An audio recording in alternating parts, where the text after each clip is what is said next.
The day my husband was buried, I became a widow at 31. The day I found out what my brother had done, I became something else entirely. Daniel had been sick for 14 months.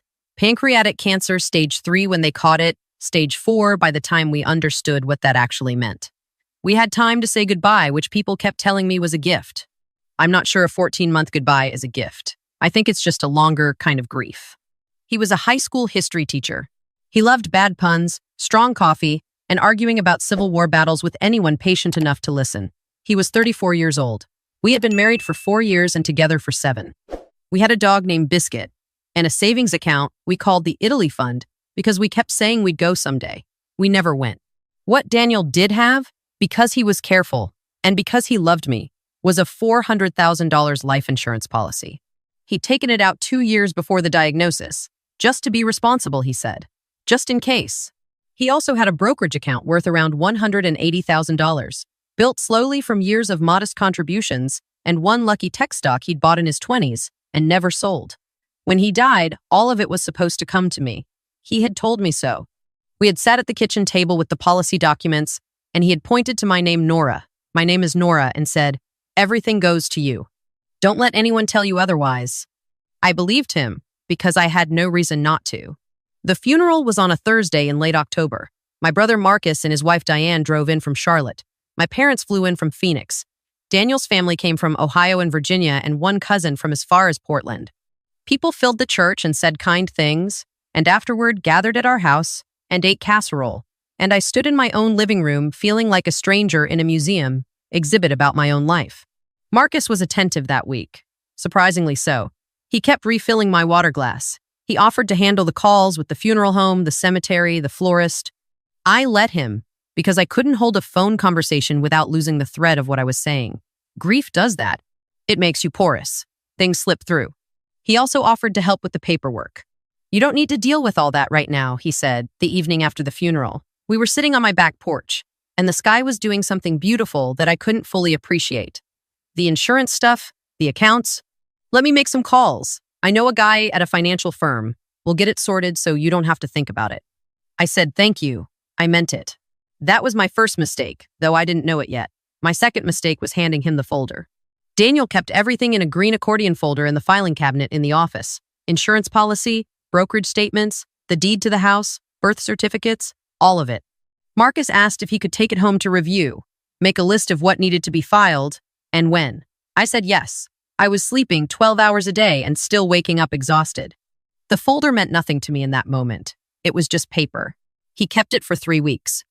I didn't think about the folder or the accounts or any of it for almost a month. People brought food. Friends came and went. I went back to work.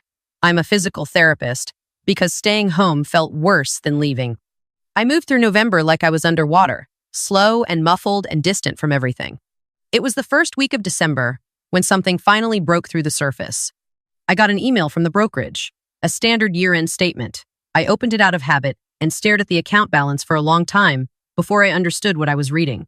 The account showed a 0 balance, a transfer out, dated November 3rd, 11 days after Daniel's funeral.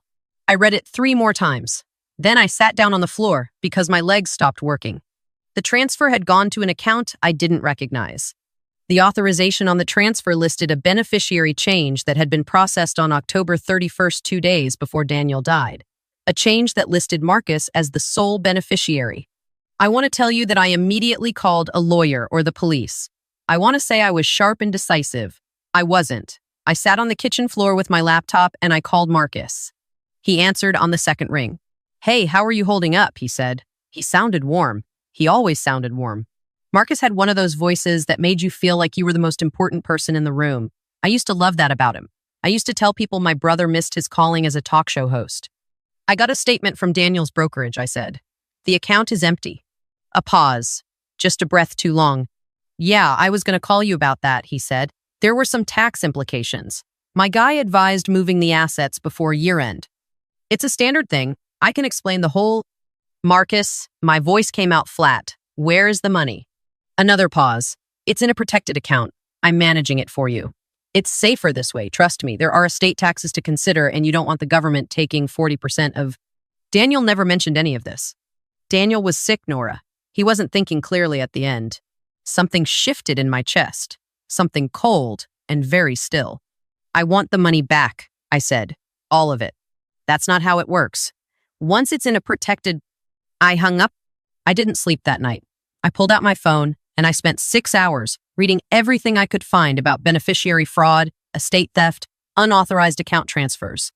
I learned that a beneficiary change filed 2 days before someone's death, without that person's signature verified in person, is not just suspicious, it's potentially criminal. I learned that life insurance companies have fraud departments. I learned the phrase financial elder abuse also applies to surviving spouses. I learned that what my brother may have done had a name, and that name had consequences. In the morning, I called an estate attorney. Her name was Patricia, and she had the calm, unhurried manner of someone who had heard every version of this story before. I told her everything. She asked me to come in that afternoon and to bring every document I had. "Do you still have the original insurance policy?" she asked. I did. I'd kept a copy in my nightstand, because Daniel had told me to keep a copy somewhere separate from the main folder. He had been, even at the end, more organized than I gave him credit for. Patricia reviewed everything and told me that the beneficiary change on the brokerage account had almost certainly been forged. Daniel's signature on the change form didn't match his signature on other documents from the same period, a discrepancy she spotted within minutes.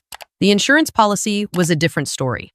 The primary beneficiary on the life insurance had also been changed to a trust in Marcus's name, filed 4 days before Daniel died. That one was more carefully done. "He had time to plan this," Patricia said, not unkindly, just accurately. I thought about the folder.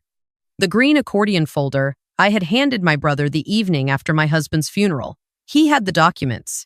He knew what existed. He knew the timeline. He knew exactly what window he had. "How do we prove it?" I asked. "We start by requesting the original filing records from the insurance company and the brokerage," she said. "If those signatures are forged, and I believe they are, we go from there." "And my brother?" She looked at me steadily. "That becomes a matter for law enforcement as well as civil court." I want to tell you I felt righteous in that moment. I didn't. I felt sick. Marcus and I had grown up sharing a bedroom until I was 11. He had driven 4 hours to be with me when Daniel was first diagnosed. He had held my hand at the oncologist's office. I had believed completely and without question that he was on my side. The next part was the hardest, and also the most important. I didn't tell him what I knew. Patricia advised me to say nothing, do nothing that would alert Marcus that I was building a case. I went back to answering his texts normally. "Yes, I'm okay. Just taking it one day at a time. Thanks for checking in." I played the grieving widow who was too sad to think about finances. It wasn't entirely an act. What I was doing quietly, on the other side of that performance, was collecting everything. I requested the original beneficiary change forms from both the insurance company and the brokerage.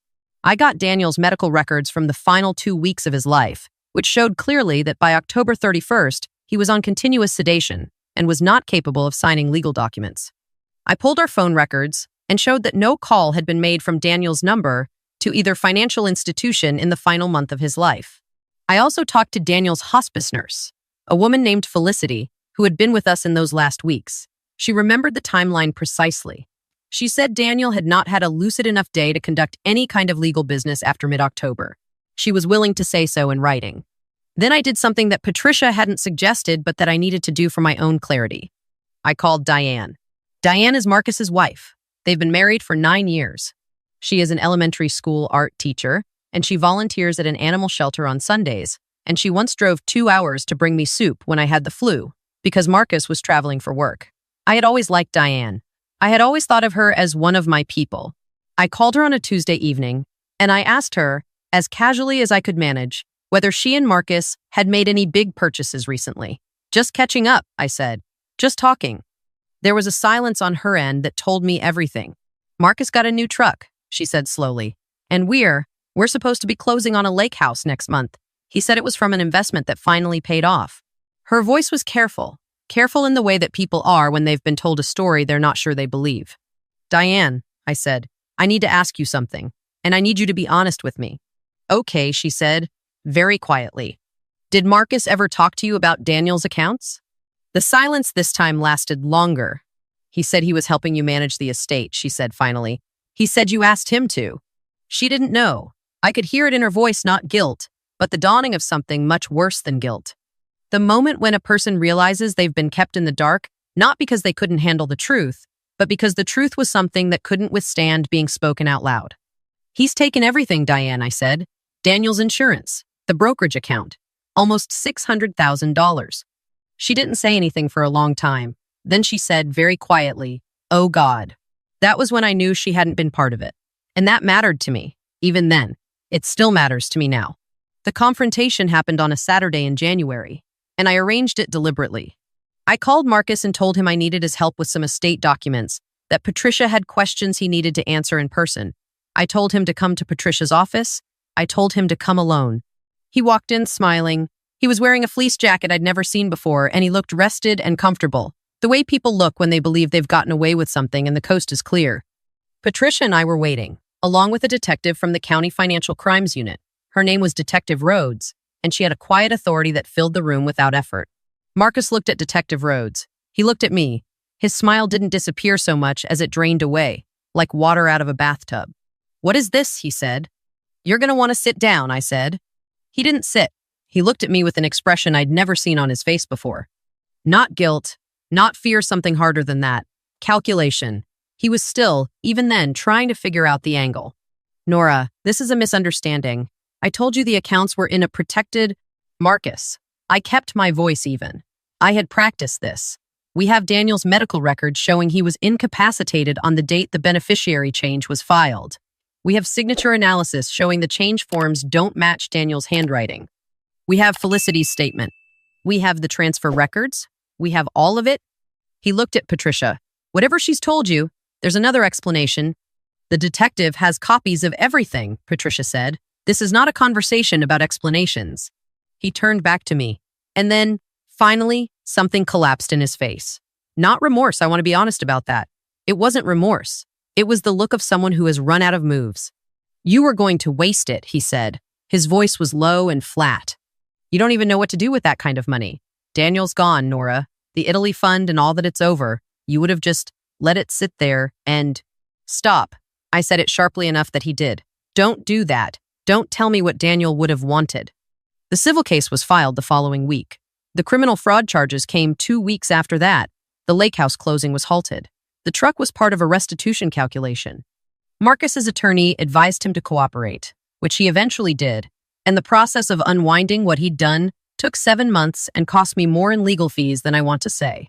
He pled guilty to 1 count of wire fraud and 1 count of forgery. He was sentenced to 18 months, suspended to 6 with 2 years probation, and ordered to make full restitution. I know some people reading this want more. I wanted more too. Patricia told me the suspended sentence was the reality of how these cases typically resolved when the defendant cooperated and had no prior record.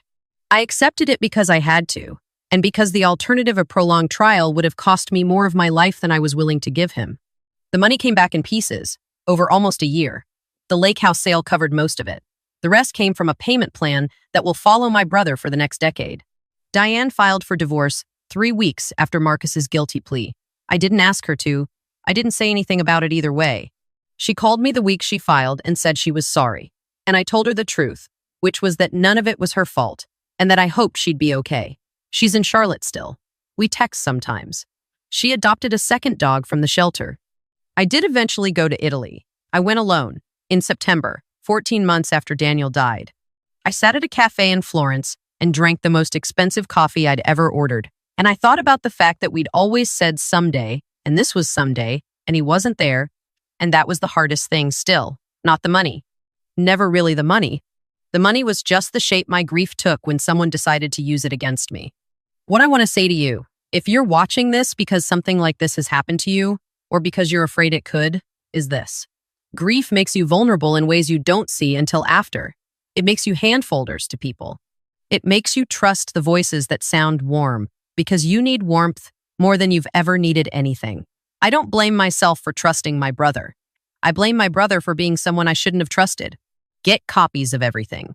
Keep them somewhere separate. Tell someone you trust what exists and where it is. Not because your family is like mine, but because love and money occupy the same spaces, and sometimes the people closest to you know exactly which doors are unlocked. And if someone has already walked through those doors, get an attorney. Get your records. Say nothing until you know everything. You don't have to be loud. You don't have to be angry in the room. You just have to be prepared.